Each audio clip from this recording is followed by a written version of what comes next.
Keshav ji, electoral bond को supreme court ने असंवैधानिक करार दिया है, इसको लेकर के क्या मंतव्य है आपका?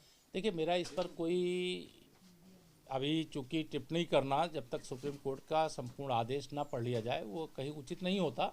लेकिन भारतीय जनता पार्टी का नेतृत्व, भारतीय जनता पार्टी का एक एक कार्यकर्ता, भारतीय जनता पार्टी का एक एक समर्थक, मतलब आर्थिक शुचिता का समर्थक है। कहीं पर भी राजनीति करने के लिए और भ्रष्टाचार का रास्ता कोई खोले, इसकी पार्टी कभी भी समर्थक न थी, न है, न कभी भविष्य में होगी। लेकिन आज जो भी माननीय सर्वोच्च अदालत का फैसला आया है वह आपके माध्यम से सवाल के जवाब में ही मैं केवल कह रहा हूं, अगर भ्रष्टाचार से मुक्त भारत बनाने की गारंटी अगर कोई है तो भारतीय जनता पार्टी और नरेंद्र मोदी जी, और भ्रष्टाचार का अगर गंदा नाला कोई है तो कांग्रेस और उसके समर्थक दल है।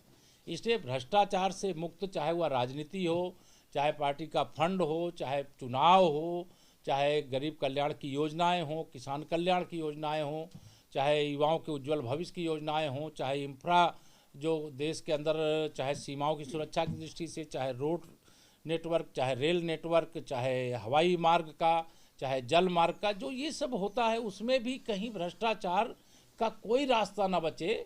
यह अगर संकल्प लेकर के सरकार को चलाने का काम कोई कर रहा है तो वह प्रधानमंत्री माननीय श्री नरेंद्र मोदी जी कर रहे हैं।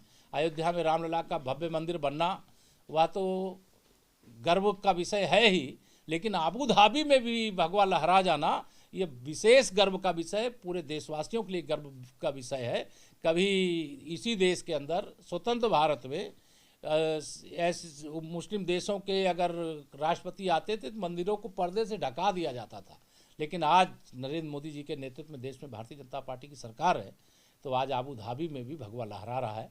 ये गौरव की बात है। कांग्रेस पार्टी कह रही है कि सुप्रीम कोर्ट के इस फैसले से सबसे ज्यादा प्रभावित भारतीय जनता पार्टी होगी, क्योंकि काले धन के रूप में उसे बड़ा चंदा मिलता था जो अब रुकेगा।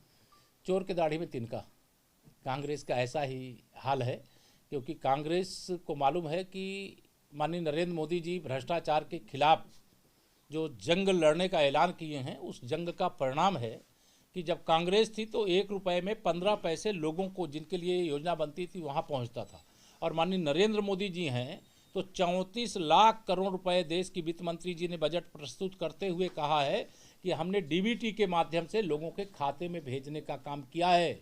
अगर यह कांग्रेस की अगुवाई वाली सरकार होती तो भ्रष्टाचार का मतलब 34 लाख करोड़ का 15% तो लोगों को मिलता और 85% या कांग्रेस के बेईमान भ्रष्टाचारी खा जाते।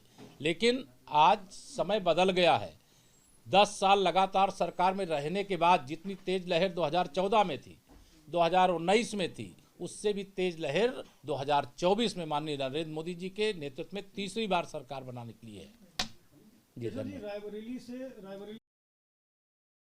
इस बार वो राज्यसभा से अपना नॉमिनेशन फाइल कर चुकी हैं।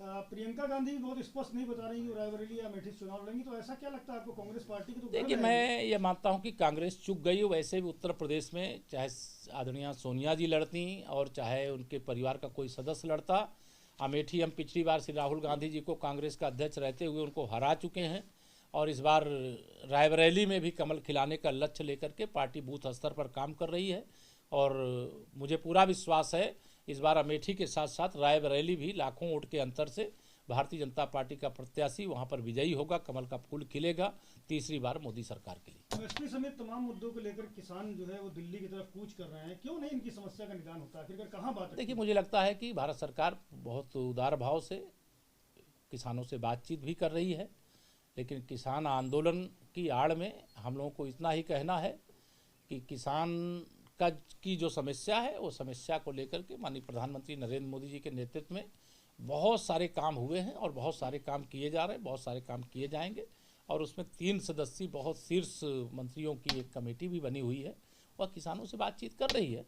और मैं यह मानता हूं कि किसानों के नाम पर हो रहे आंदोलन की आड़ लेकर के विपक्षी इसमें घुसपैठ ना करें, और वह चुनाव के मैदान में जनता की अदालत में 2024 के चुनाव में अपनी विचारधारा, अपनी उपलब्धि, अपने काम और हमने अगर कुछ गलत किया होगा तो हमारे विरोध में आके प्रचार करें।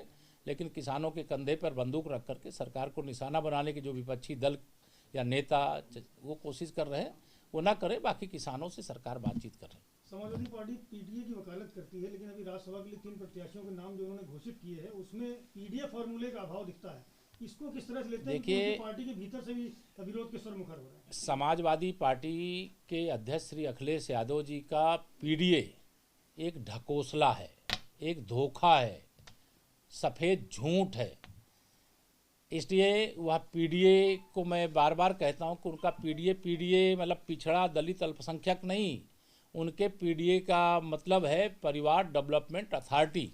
इसलिए सपा समाप्तवादी पार्टी बनने जा रही है और कांग्रेस चूक गई है। बसपा को यहाँ कोई पूछने वाला नहीं।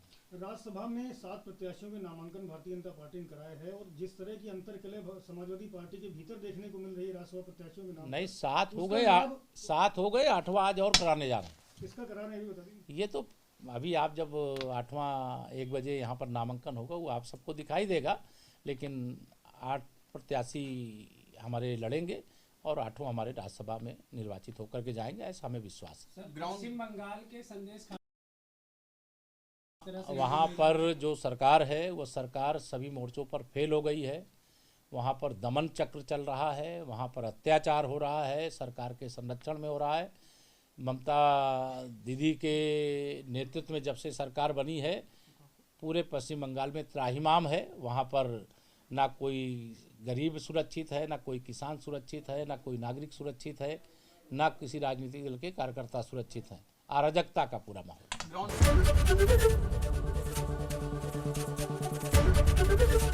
एबीपी गंगा, खबर आपकी, जुबान आपकी।